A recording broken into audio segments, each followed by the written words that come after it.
Welcome to another workshop. In this class, we're going to learn how you can deal with two-way ANOVA or analysis of variance data that we mostly see in an interview.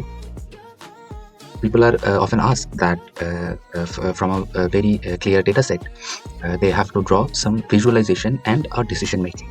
So let's say you have given a question which is related to two-way ANOVA. So how do you identify that? So first of all, we look at the question or the research area that has been given to us. So let's say you have been said that we have two variables, and that means both the variables alone or together, they might have some effect on the outcome of the data that we have here.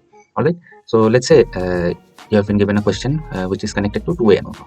The question goes like this: that how does the amount of chemical concentration and weather condition affect the plant height? Now the background is also given to you. We have 8 plant tested data in 6 combinations, which is collected in a time, and therefore the levels of differences in the height depends upon both the concentration and the condition of the sample data. So if we just see how our data actually looks like, so this is the data given to us. Now we have 2 conditions here, dry and wet, and we have 3 concentration levels, which is for dry we have 3 concentration levels, and we have 3 concentration levels for the wet condition as well. So 2 variables are there who is combinedly putting some effect on the data. There might be effect or there might not. So that's what the interviewer wants us to find, that we have to draw our decision using the analysis of variance, and with the help of hypothesis testing, we draw some decisions from this data and visualize them. Now, if you can see that this data is actually of no work if it is sorted like this. So we have almost 2 different tables here. So what we can do first is that if we just select the we can just select all this portion from here, we copy them, and then we bring them into the non-low high category here only. Then I'll just cut this and paste it here. So now I'll just remove this part from here. So now if you can see, the data is brought into a single where we have 3 columns, which is saying about the chemical concentration, and we have the condition on the top left column. We have 2 rows dividing the whole data. One is dry and one is wet. So now if we want, we can go for the first we can go for observing the first summary of the data that we can bring from the data analysis. Right? To analyze the data, we go to the data tab, and from there we go to data analysis here, and we select ANOVA 2-factor with replication, this portion. And if you just hit OK, see it is asking for the input range. So for the input range, we're gonna select. So for that, we have to highlight the whole data here that we have, and then we go to data tab, and from there we go to data analysis. Here select this one, ANOVA 2-factor with replication, right? And then if you hit OK, it will ask you for the input range. So for the input range, we'll highlight the data here again, where we have data. We have 8 rows per sample. That means there are 8 plants, and the conditions are measured in 2 different types. So rows per sample is 8, and then we have alpha, which is 0.05. That means we are analyzing this data with 95% confidence. And if you select the output range, which should be, let's say, somewhere here, and if we just hit OK, see a bunch of stuff has popped up. Now if you see carefully, the ANOVA inside Excel have given us a summary here. All right. So this shows that you have a dry condition. They count some average and variances for the dry, and the same for the wet as well. All right. Now if you go and see that we have average values and we have their variances as well, but we do not have the standard deviation here. Now we'll calculate the standard deviation in a bit, and you come a bit down here, you will see that we have given 3 values, the main 3 values that we are interested in. So here, if you see the F calculated value, which is 16.1761, and the F critical value, which is 4.07265. That means the F calculated value is much higher than the F critical value. That means by looking at this, you can say that there are significant differences that is available inside our data. All right, we have our p-value for the sample is 0.0024. All right, so this is also less than 0.05. So before we make the decision, we need to see that we have F statistics for the columns as well, which is, I'll just write there notations. This is the sample, which is actually our condition. This is the condition data, and then we have the columns as the concentration data, and the interaction of these two. This is the interaction sum of the square, which is showing 0.45 for 1, 2. This is the interaction between these two. So if we just interpret first two here independently, this gives us that the condition, irrespective of the concentration, the condition has a significant impact on the data, as we have much lower p-value, much lower than 0.05. And similar case for the concentration, where also the F calculated value and F critical value differs a lot. That means the F critical value is very low than the F calculated value, and the p-value is also much lower than 0.05.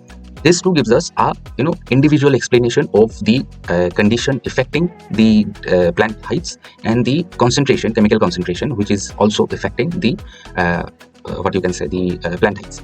But if you see the interaction here, this gives us a insignificant result, which is, see, the F critical value is much higher than the F calculated value here, and the p-value is also much higher than 0.05. What this tells us is that irrespective of the condition or the concentration, if you take one, let's say the condition doesn't depend on the concentration for this data set. Again, this depends on the type of data or the type of observation you are actually doing to explain the data set when you see it on a first glance. This is just for the baseline understanding. So the interaction says us that irrespective of the condition and the concentrations, the individual sets of condition and concentration themselves will give a significant difference in the plant heights. So this is what it is. All right, now we cannot say too much about the the visualization of the data, that okay, which group or which conditions are differing than the other. So if you want to bring in much more deeper understanding, you have to visualize the data that we have. So to do it, we need their averages. That means the average values. We also need their variances. We might also need, and we're going to calculate the standard deviation from this. So to do it, if you just, now we'll just copy the first dry averages from here. We'll copy them and let's say paste them here by transposing them. Paste transpose. So this is the average value of the, let's say, low. So this will be none. This is low, this will be right. And again, you just copy them, paste them here, and bring the your weight averages, copy them, and then just paste transpose like this. All right, and we have the conditions. This is the dry, and this is the wet. Just bring them to the right. Right now, if you want to see that how this visualizes by bringing all the mean values, it's really interesting that either you want to go for a diagram to visibly see it. So to decide how you can bring a diagram, you need to think that either you're going to go for columns or not. So we have two categories here. So we obviously need column diagram. So we'll just select them all. Right? Select them all. For that, we have to maybe put here, just write mean height of all the dry and wets. All right, now if you select them, you go to insert tab and just insert this insert column chart. There you go. So we have our mean height here, and you can see that there is a gap created already in the column chart between dry and wet. So this is a possible way to visualize this data we have here using the mean heights. So now if you want to change the color, let's say we have dry here, so we'll click on this, double click on this, go to fill, just use a color which shows more yellowish version. All right, so this one, and we'll just click on it and hold Control Y, replace the same color, and then we'll click on the high column as well, and then we'll hit Control Y, hold Control and Y. All right, so now it makes more sense that the dry ones are yellow color and the wet ones have a blue color here. All right, see, by just looking at this chart, you can say that overall the wet conditions have higher mean heights. But very interestingly, if you see that the highs of the both dry and wet are smaller among their own group. That means if you have dry weather, and you have high concentration of chemicals there, the height will be lower than the low and none chemical uses. So this is one observation. For the wet condition as well, if the soil has a very high concentration of the chemical, even in the wet surface, it will have a lower mean height. So that means that one way or the other, higher concentration of chemicals have some impact on our data. So you see how we go to observe, or how we see that different observation brings a closely related significance. All right.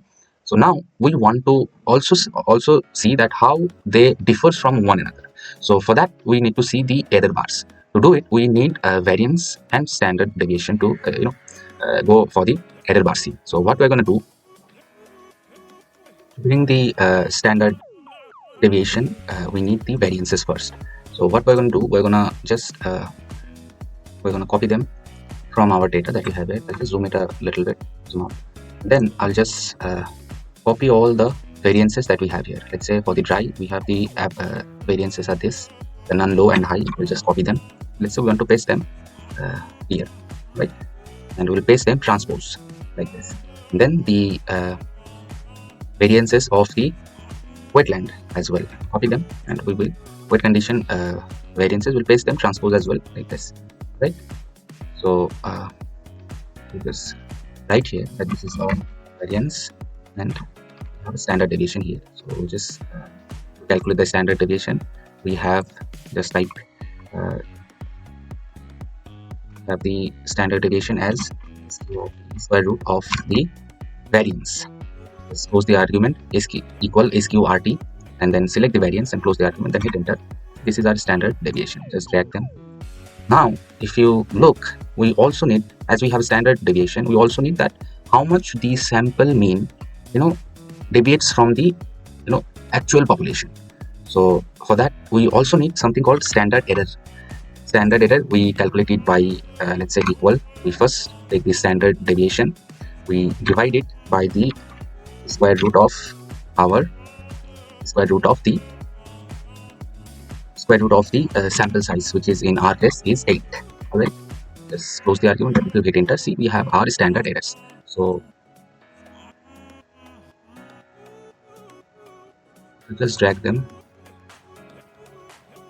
There is, we have all our standard errors plotted with the standard deviation. Now we can go and see the error bars that we actually want.